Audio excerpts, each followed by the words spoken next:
welcome.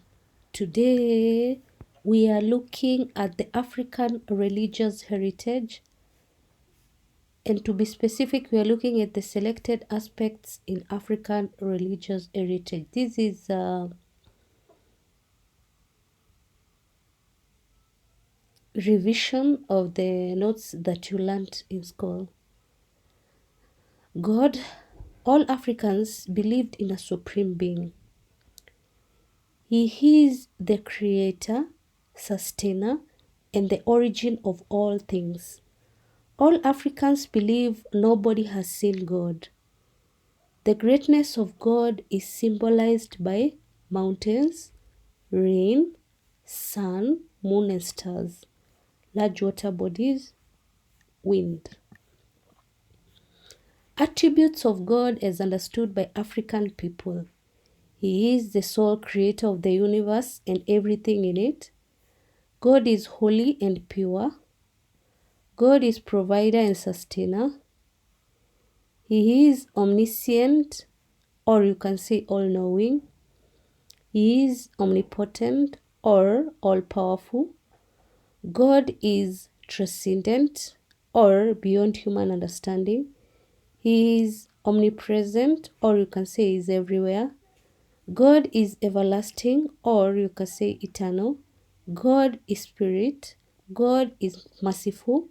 God is moral or good.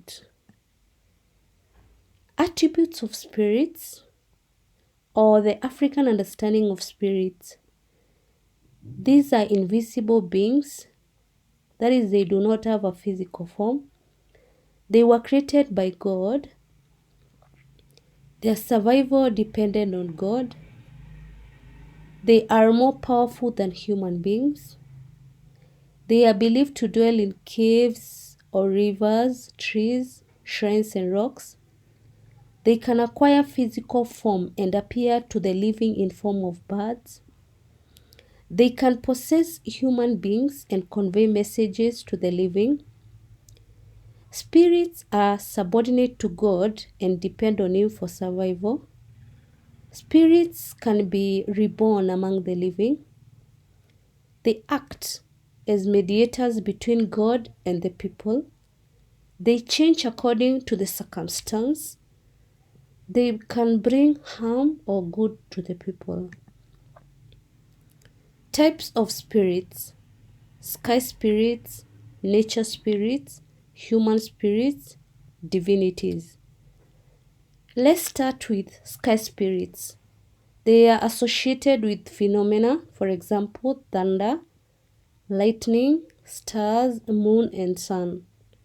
Nature spirits, they are associated with natural phenomena,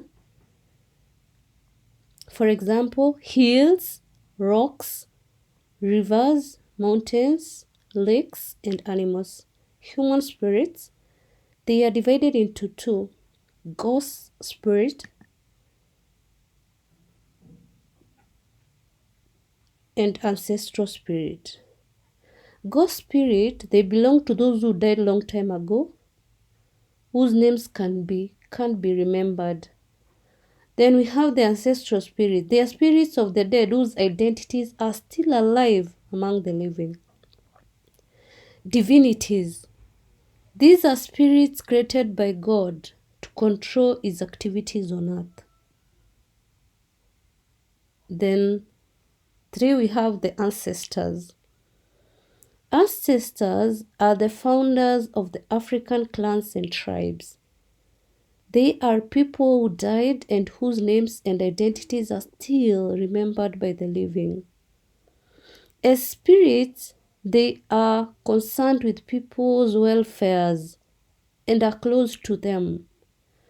Africans believe that they speak the languages of human beings when they appear in dreams or visions. They participate in the activities of the living.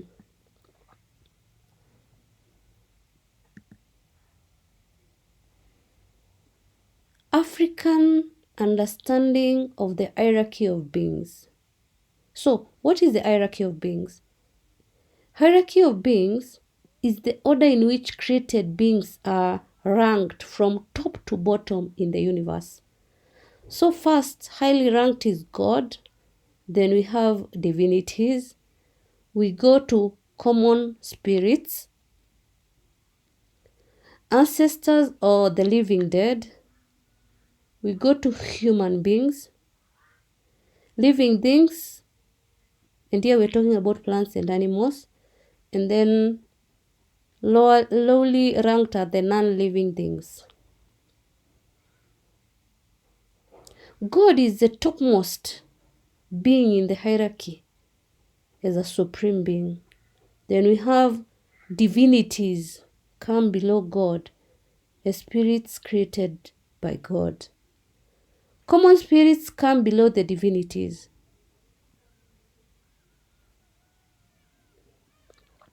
Ancestors, who are also referred to as the living dead, are below the spirits. Human beings come below the ancestors. Then we have the living things. We have that's plants and animals. They come after human beings. And below in the hierarchy, the bottom ranked is the non-living things, are the last in the hierarchy of beings. Did you understand? Kindly let me know in the comment section below. Thanks a lot for subscribing and listening to me. God bless you.